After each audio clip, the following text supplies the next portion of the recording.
अब बात करते हैं रिवर्स बायस की।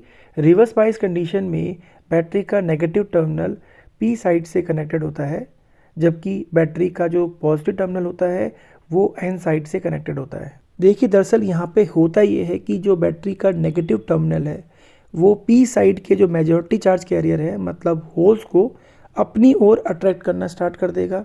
सिमिलरली एन साइड पे जो मेजॉरिटी चार्ज कैरियर है मतलब इलेक्ट्रॉन्स, उनको बैटरी का जो पॉजिटिव टर्मिनल अपनी ओर अट्रैक्ट करना स्टार्ट कर देगा, जिसकी वजह से पीएन जंक्शन में आयोनाइज्ड डोनर और एक्सेप्टर की संख्या बढ़ने लगेगी and the width of the depletion layer also increase. Also, the resistance for the movement of majority charge carrier will also increase। इसी बात को दूसरे तरीके से भी समझाया जा सकता है।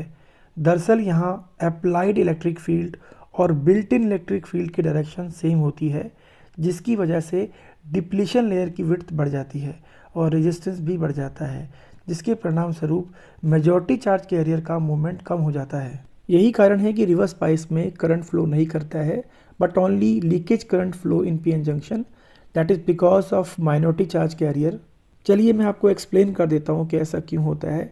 देखिए पी साइड में जो माइनॉरिटी चार्ज कैरियर है वो है इलेक्ट्रॉन्स। सिमिलरली हमारे एन साइड में जो माइनॉरिटी कैरियर हैं वो है होल्स। क्योंकि यहाँ पर डिप्लीशन लेयर की विड्थ ज़्यादा है, मतलब यहाँ पर बिल्ट इन इलेक्ट्रिक फील्ड की वैल्यू ज़्यादा है, तो अगर पी साइड का कोई इलेक्ट्रॉन जंक्शन के पास में आता है तो बिल्ट इन इलेक्ट्रिक फील्ड की वजह से ये ड्रिफ्ट हो जाएगा टूवर्ड एन साइड।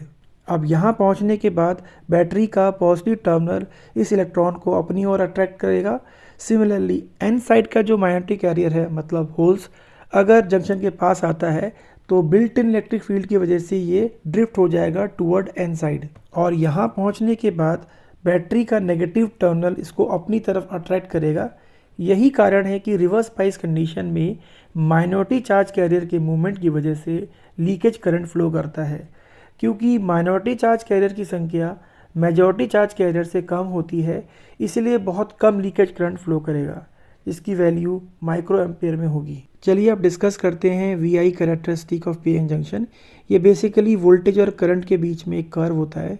जैसा कि आप इस डायग्राम में देख सकते हैं, यहाँ पर एक्स एक्सिस में है रिवर्स वोल्टेज और वाई एक्सिस में है रिवर्स करंट। देखिए जैसे जैसे हम रिवर्स वोल्टेज को बढ़ाना स्टार्ट करेंगे वैसे वैसे रिवर्स करंट या लीकेज करंट की वैल्यू भी थोड़ा थोड़ा बढ़ती रहेगी, लेकिन एक पॉइंट आएगा जब रिवर्स वोल्टेज को और बढ़ाने पर पीएन जंक्शन डायोड ब्रेक हो जाएगा। इसी वोल्टेज को हम बोलते हैं ब्रेकडाउन वोल्टेज।